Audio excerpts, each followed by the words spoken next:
All right. This is another in our series on the parables. It is Matthew 20. We're actually also going to get some snippets from Matthew 19. This parable is called The Laborers in the Vineyard.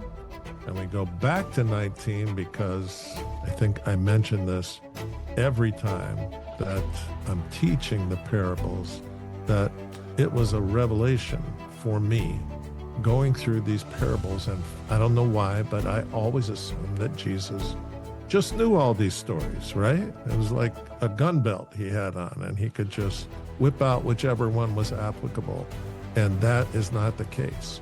Every one of these parables comes from a context of a situation that happened before where he sees somebody's heart or their behavior, and he decides that this is a teachable moment, to coin an obnoxious phrase that's overused, especially in education, where everyone misses the teachable moment.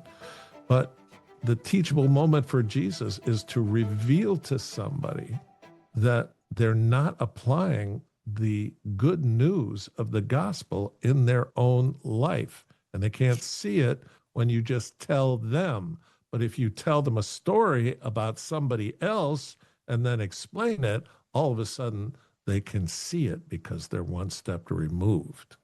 So let's see how much trouble everybody gets in just being a laborer in the vineyard. All right. Chapter 20, verse 1.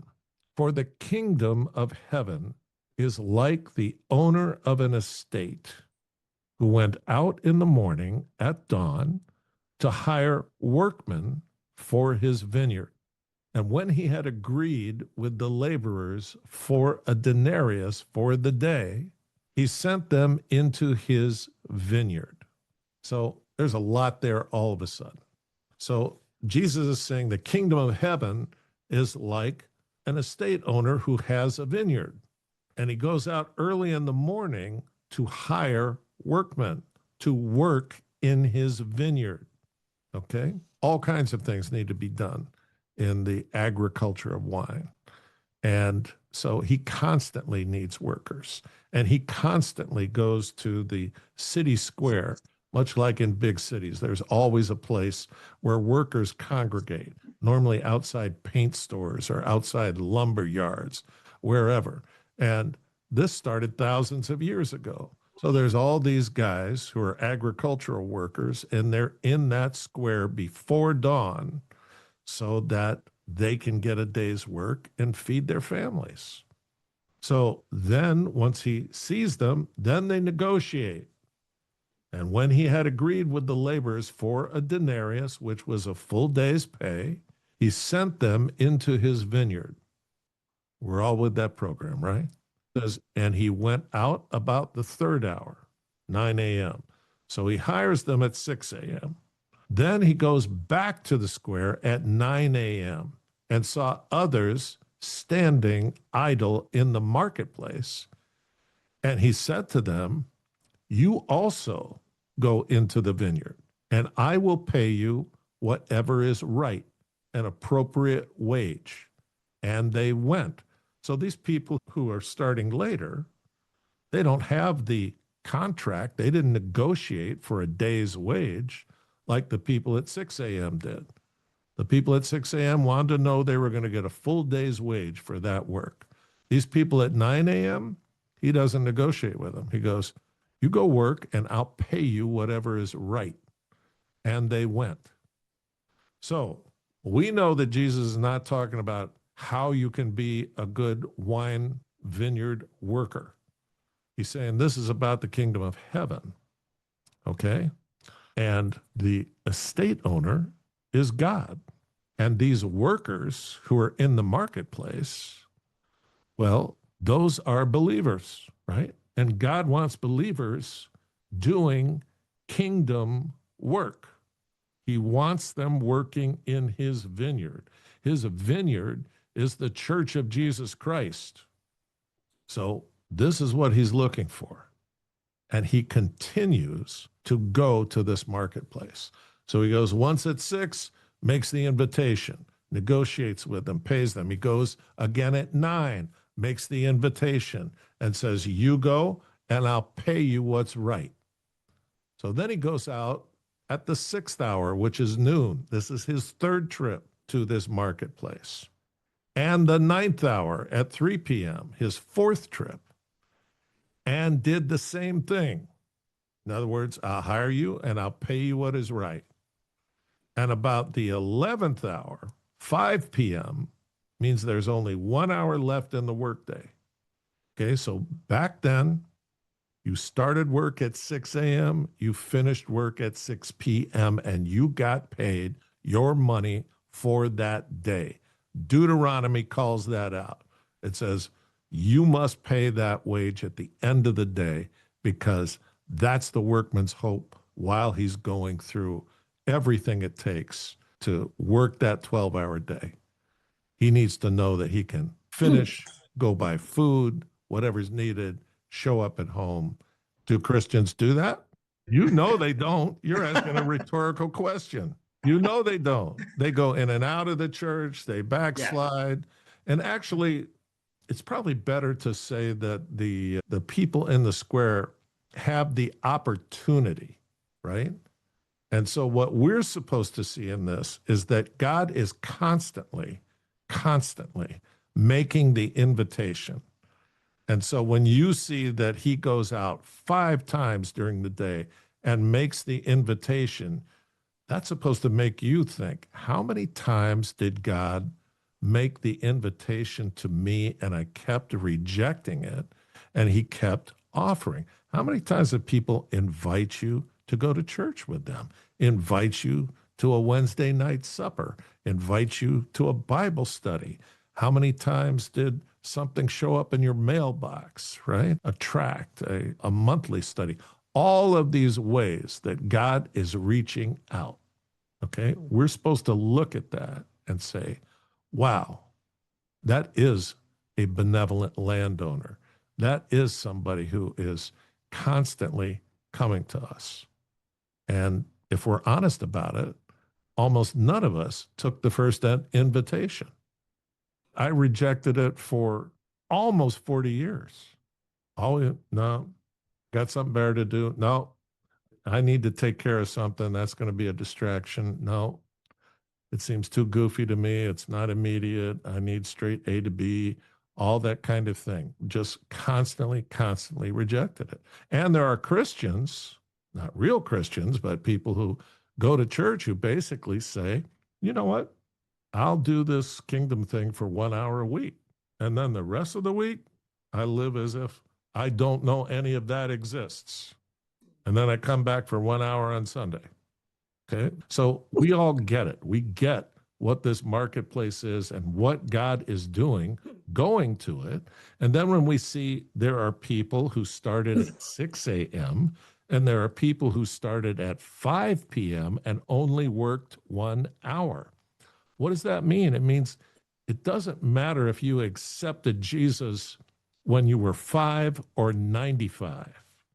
Some people accept Jesus Christ on their deathbed.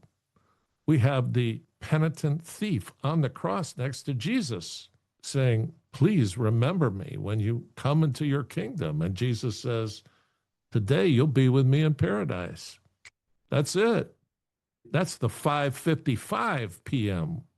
or no, the 5:55 p.m. worker, right? So many Christians make that human assessment. Oh, is that the deal that you can get in? You can slide in the last 5 minutes and get the same reward? Well, I'm going to do that. I'm going to raise hell for 50 years, maybe 60 years, and then I'll come around to it. And what's the only problem with that plan? We never know when that day is. We never know when that day is. So that doesn't work. People may think it works, and there's probably a whole group going to hell who tried to work that plan. It's like, even finance people say you can't time the market, okay? And that's what those Christians are doing. I'm going to time the salvation market, and it's not going to work. So he comes at 5 p.m. and he found others standing around. So what does that mean? That means that he came to that marketplace. Everyone knows he's an employer when he shows up at that marketplace. And he came, this is his 5th time today. And every time he comes there, he hires people. And for whatever reason, these people who got hired at 5, they were standing around, is the way Jesus describes it. And then he goes, why have you been standing here idle all day? That word idle is significant. Okay? Let's say in a marketplace, maybe those guys that didn't even get there till 9 or between 9 and 10, and they started playing dice in the shade, and maybe there was some warm beer available. And you know what? I'm making a couple bucks here playing dice. Maybe that's better than being out in the hot sun. They're trying to decide if there's another way to accomplish this task. But God sees it differently. He's saying, if you're not working in my vineyard, I'm not valuing the work you're doing. Your secular work is absolutely idleness as far as I'm concerned.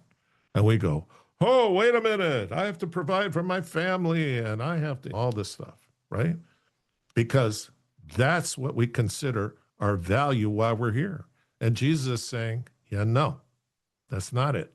It is the work that you do for the kingdom that God values. Everything else is idleness. And we don't accept that paradigm. Even as Christians, most of us don't accept that paradigm. And guess what? He's not asking for half-hearted church volunteer stuff. You know the routine. Oh, this church that constantly asks me to do things. He's asking for people to really put the work in. And the way you put the work in is by using the spiritual gifts he gives you. That's what God's looking for. And so Jesus, in this situation, is showing us this. He's saying he found them standing around. That's how he sees the secular work. And he goes, why have you been standing here idle all day? They answered, because no one hired us. Disingenuous. We all know what the kingdom work is. We all know because the pastors asked, the church can show where it needs things. He told them, you go into the vineyard also. Everybody get it? Okay. When evening came, okay, so this is now 12 hours into this endeavor, 6 a.m. to 6 p.m. And the Old Testament law from the Pentateuch was absolutely stiff on this. And it was, even Malachi said, do not mess with the workers and their wages. If they worked, they got to get paid when the work is finished. When evening came, that means the end of your life. So the symbol here is that 12-hour workday is the span of your life. And so now evening comes, and the owner of the vineyard said to his manager is Jesus Christ.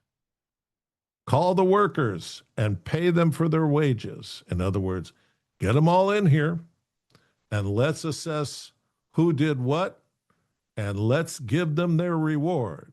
The reward is salvation. The denarius represents salvation. Okay, so call the workers and pay them their wages, beginning with the last to be hired and ending with the first to be hired. Okay, this is a recurring theme in his parables and in his teaching. The last will be first, the first will be last. So those who had been hired at the 11th hour, 5 p.m., they only worked 1 hour. They came and received a denarius, each a day's wage. Now, when the first to be hired came, they thought they would get more. But each of them also received a denarius. Now, this is the conflict point in this parable. And we all recognize it because there's a part in each and every one of us that goes, hey, wait a minute. That's not fair. Certainly is fair. He negotiated with that group and they said, we'll work all day for a denarius. And he goes, great, I'll pay you a full day's wage. That's your deal. Nobody else got that deal. Everybody else worked and was told, I'll pay you what I think is fair. And they went ahead and worked without a negotiated contract. Now these people come in, they see that somebody who worked 1 hour got paid the same, and now they don't like the deal, but they negotiated the deal, and they got paid fairly for the deal.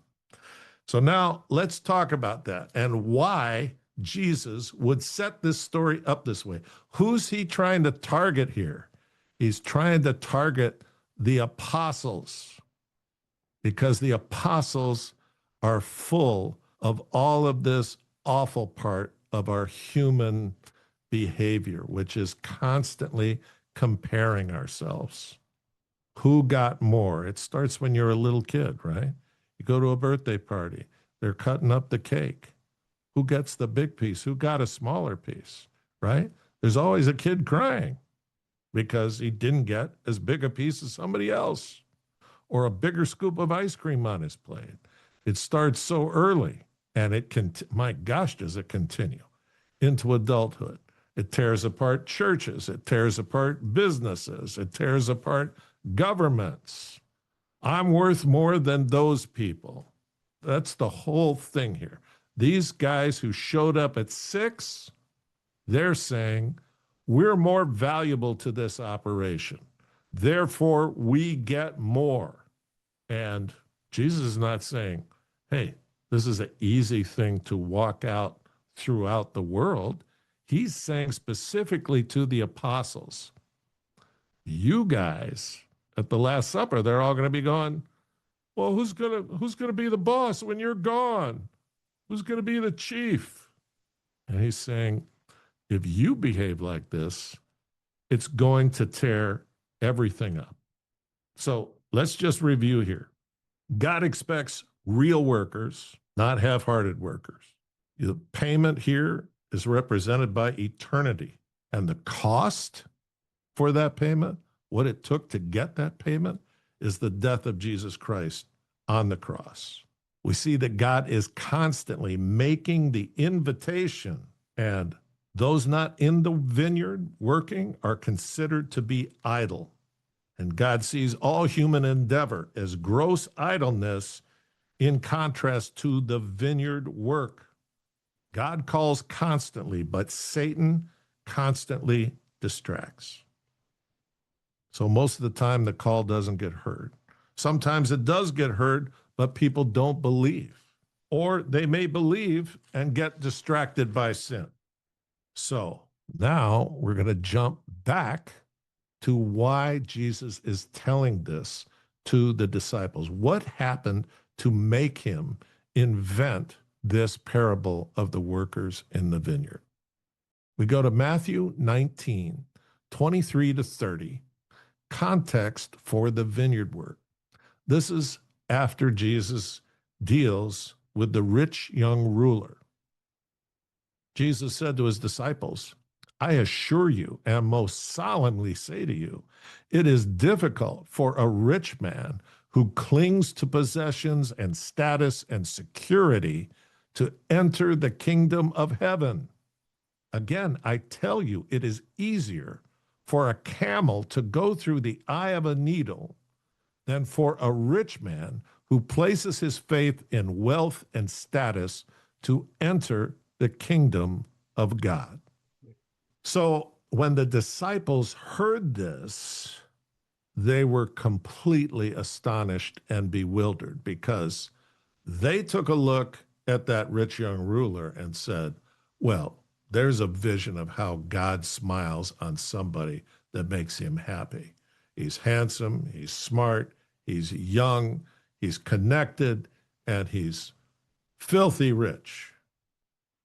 And yet Jesus is saying it's nearly impossible for that guy to get into heaven. And that freaks them out because they live in a culture that says the rich are rich because God blesses them because he likes what they're doing. And now Jesus looks at a guy who's the epitome of this and says, yeah, it's going to be almost impossible for him to get into heaven. And then they hear that, and he blows their mind every day. They think they're starting to get a handhold on this teaching, and then they're completely astonished and bewildered, and they go, well, then who can be saved from the wrath of God? Who? Who can qualify if that guy can't? And Jesus looked at them and said, with people, as far as it depends on them, like in the flesh, it's impossible. But with God, all things are possible. And remember, he said to this guy who was disingenuous, he said to him, you know, have you followed the two main commandments? And he goes, yes, since my youth, I've done it perfectly. Nobody has, right? So he knows his heart isn't right. And so he leads him on. He goes, great job. Here's the last thing you need to do. Sell all your wealth and give it to the poor and follow me. And you're going to have eternal life guaranteed. And he walks away. He walks away because his faith and everything that gives him this confidence is in his wealth. So let's go to the second half of this section of 19. Then Peter answered him, saying, look, we have given up everything and followed you, becoming your disciples and accepting you as teacher and Lord. What then will there be for us? He's saying, look at all the sacrifice we made. We left our fishing business, our boats, our nets, our lines, our hooks, the way that we provided for our families. We walked away from all of that. There should be something great for us, right? He's talking exactly like the people who showed up at 6 a.m. and worked 12 hours. Hey, you gave the people that worked 1 hour a full day's pay? We should get 10 times a full day's pay for what we did, right? It never works, this comparison thinking. I worked harder. I did better. I achieved more. And the disciples were doing that amongst themselves. And Jesus said to them, I assure you and most solemnly say to you, in the renewal, that is the messianic restoration and regeneration of all things, when the Son of Man sits on his glorious throne, you who have followed me, becoming my disciples, will also sit on 12 thrones, judging the 12 tribes of Israel. Now, let's just take that section because Christians run nuts with all of this stuff. First of all, they depict Peter as being somehow way above the other disciples. Not the case. Here's Peter showing that he totally doesn't get it, right? And saying, hey, we left everything. Is there going to be something special for us? Do we get extra for doing this? Do we get credit for doing this?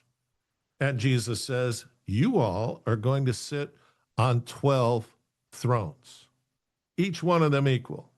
Are they actually going to be sitting on thrones? I don't think so. Okay. But they will be judging as other believers will be judging. And the 12 tribes of Israel, that is the church of Christ. So how do they sit on these thrones over the church of Christ? That's actually, I believe, the New Testament. That is all written by these early disciples and then people like Paul and Timothy who come along. And let's just look at this workers in the marketplace. Peter's the first, right? He's the first one in. Paul is after Jesus is gone. And it's arguable that Paul had a more significant effect, but you never see him trying to say, I'm greater. He's always saying, yeah, I'm the least. I'm the least because I'm the persecutor. I have blood on my hands. And yet he did so much. And that New Testament is really our guide. It's our way to say, you know what? The Old Testament is amazing and it all pointed to this. But now we have the teaching of the Messiah here physically, Emmanuel, God with us. And that's just utterly amazing. And he goes, and everyone who has left houses or brothers or sister or father or mother or children or farms for my name's sake will receive, this says many times as much, other translations, 100-fold. Okay, it's unbelievable what you're going to receive for that sacrifice and will inherit eternal life. You're going to spend eternity in heaven. And then he says, and this is cautionary for them, but many who are first in this world, Peter's the first disciple, will be last in the world to come, and the last first. So he says that to them in 19, but he can see they don't get it. And so they're walking along, and he puts together the workers in the vineyard to try to solve this issue because he doesn't want it to tear them apart. Who did more? Who made a greater sacrifice? Who's been at this longer? Who was closer to Jesus? Can't have any of it. You can't have any of it because, and here are some significant points, there is no system of seniority in God's kingdom. There isn't one. And there's no preferential treatment for the amount of time or effective results or the difficulty of the mission or the personal sacrifice. You don't get to weigh all that in some kind of matrix and then look over at another brother or sister and go, well, you barely made a dent. I did something huge, right? This is why we get uneasy with Donald Trump's behavior, right? He's always, no one ever did it better. No one ever did it bigger. No one, just all of that braggadocio that makes you go, whoa, wait a minute. You're doing some good things. Don't goof it up now with this. So it's not how long, but how faithfully you're walking this out. That's why the 5 o'clock people get the full benefit. They had to accept the grace of God. They didn't know what their benefit was going to be, and they did it. So it's not about the time. It's not about how much. It's not about the amount of your sacrifice. And if you start going there, and let's be honest, everybody goes there, right? I've been working so much at the church. Pastors go there. I have no time for myself. I don't have time for my family. I'm doing so many things for the church. Well, that church is in real trouble. Why? Because everybody in that church can see that going on. What do? Just stand back and take and take and take and let those people get completely destroyed by Satan, all in the name of God? That makes God happy? I don't think so. I don't think so. We're all supposed to be doing kingdom work. And that means come alongside your pastor. That means you have to see it. You have the eyes, you have the intelligence. God gives you the wisdom to see where help is required. And if you see it and go, yeah, but I'm too busy. We're going on a picnic after church. Not going to cut it. And the paymaster is going to be waiting for everybody, okay? And here's what's totally fallacious about the way most Christians see their kingdom work is that they think, you know what? I'm already overscheduled. Okay, I don't have time to do this. I can't do everything. And so I come to the church on Sunday for the service and I give money and that's all I can do. Wow, a misunderstanding of how this works. When you use your gifts, you get regenerated by it.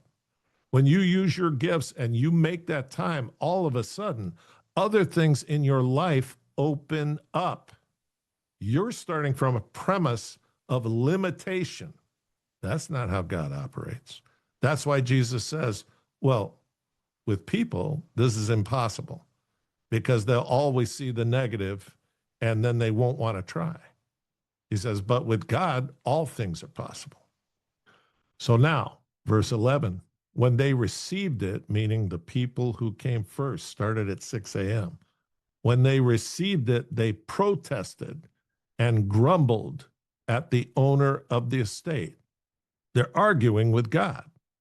And these are many times the people who have been in the church the longest. Well, why is he being appointed an elder? I've been here for 35 years. Why does my opinion not carry more weight? My father started this church. You've heard it all. Trust me, I've heard it all. And it is always, I'm weighing myself against you, and I should have more influence than you. And so these men, actually, in most of the translations, we see what the person representing God says to them. So let's see where it goes here. These men who came last worked only 1 hour, right? They're accusing God of unfairness. And yet you have made them equal in wages to us. And that's the whole thing, right? I don't want to be equal to everybody else. I want to be above everybody else. You made them equal in wages to us who have carried the most of the burden and worked in the scorching heat of the day. But the owner of the estate replied to one of them, friend, I am doing you no injustice. Do you not agree with me for a denarius? And he's right. But the word that he uses for friend here is the same word that Jesus uses to address Judas Iscariot. So it is not true friendship. It is, you're accusing me. I'm the owner. And what actually happens in most of the translations, next he says, pick up your wages, meaning they threw the wages into the dirt. And this is a depiction of what Jesus is saying. God sees the invitation he makes to us, and we just go, no thanks. I got something better going on. He says, take what belongs to you and go. In other translations, pick up what belongs to you and go. But I choose to give to this last man hired the same as I give to you. Am I not lawfully permitted to do what I choose with what is mine? And here's the slam dunk. Or is your eye envious because I am generous? Then he says, for the apostles' benefit, so those who are last in this world shall be first in the world to come, and those who are first, last. So this whole target of these people who came at 6 a.m. and are ripped that the deal they negotiated, they no longer want because somebody got the same thing for doing less work. That's all targeted at the apostles. And Jesus is saying that because their job is going to be to go out, and all of them but one are going to lose their lives, right? So they can't be thinking this way. They can't be looking and say, well, what happened to him? So Jesus wants them to cease their envy, jealousy, pettiness, their perverse and sinful judgments and ranking of themselves, and the constant jockeying and maneuvering for advantage that's at the core of the culture they come from. And honestly, it's the core of our culture. And it's absolutely destructive to the call. This inflated evaluation of themselves is an ugly part of human behavior that destroys churches and businesses and families. That cry, thou hast made them equal to us. The first made themselves last through self-importance. The last became first by trust with no contract. They were looking at the sacrifices that they made, that they walked away from their lives. They walked away from every plan that they had to do this. And now Jesus is saying that he's going to be gone. And they're like, oh, wait a minute, what kind of deal is this? Most of them assumed that he was going to take power and that they were going to be his cabinet. And they just had made that up because their culture made it up. The mother of the sons of Zebedee came and said, hey, my boys left everything that we had for them to follow you. So I hope when you come into power that they can sit on the right and the left hand, that they can be the Secretary of State and the VP. And he just goes, you know what? That's not for me to give, and you really don't understand what you're asking. And that's where he leaves them. And that's not an easy lesson because he's running out of time. So another tough lesson from Jesus, using the tool of a parable to try to make the apostles, in this case, look at themselves. Paul's whole thing was that he saw himself as the absolute best. He basically calls himself a super Jew, born into a blue blood Hebrew family, trained at the foot of Gamaliel, a Hebrew of Hebrews, he calls himself, a super Jew. Nobody had a better education. Nobody had better connections. Nobody had more social power. And yet he was 100% wrong. He had to make a 180, and he didn't make it himself. Jesus had to knock him off his horse and blind him in midday.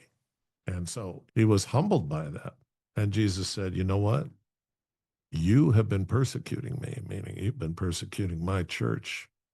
I'm going to give you an opportunity to save yourself, but it's going to be one heck of a ride. And no human could go through it, but I'm going to give you a glimpse of heaven so that you'll know the reward is worth it. But it's going to be painful. And it was. So you're right. Paul's situation is very different. And he's a prolific letter writer. And when we finish the parables, we're going to get into the letters of Paul because of that. Now, we're going to finish with something different. Constantly trying to get to the truth of who our founders were. And it's almost impossible because all of the secular historians that are promoted by the secular leftist publishing houses want a rewrite of who these people are. They're either racist monster, patriarchy, or whatever, but they're definitely not God-fearing people who made huge sacrifices to give birth to our country. So here's John Quincy Adams. He is the 6th president. His father was president before him, John Adams. And this is dawn on the 1st of January. In other words, the start of the new year in 1829. And things are bleak in his home for he and his wife. And we never think this way. We see presidents and they're flying all over, and there's parties and celebrities and big meetings with world leaders and all of this. And here's another glimpse into a man who was a significant president, but his presidency is not covered. He was a believer, an ardent believer, and his wife is incredibly ill as he starts the first morning of the first day of the year 1829. He's writing in his journal by the light of an oil lamp. The year begins in gloom. My wife had a sleepless and painful night. The dawn was overcast, and as I began to write, my shaded lamp went out, self-extinguished. It was only for lack of oil, and the notice of so trivial an incident may serve but to mark the present temper of my mind. But in good or in evil fortune, It is not in man that walketh to direct his steps. Let him look to the fountain of all good. Let him consult the oracles of God. I began the year with prayer, and then, turning to my Bible, read the first Psalm. It affirms that the righteous man is, and promises that he shall be, blessed. This is comfort and consolation, and points in general terms to the path of duty. May the light of this lamp never forsake me. And he's not talking about his oil. He's talking about the light of Jesus Christ.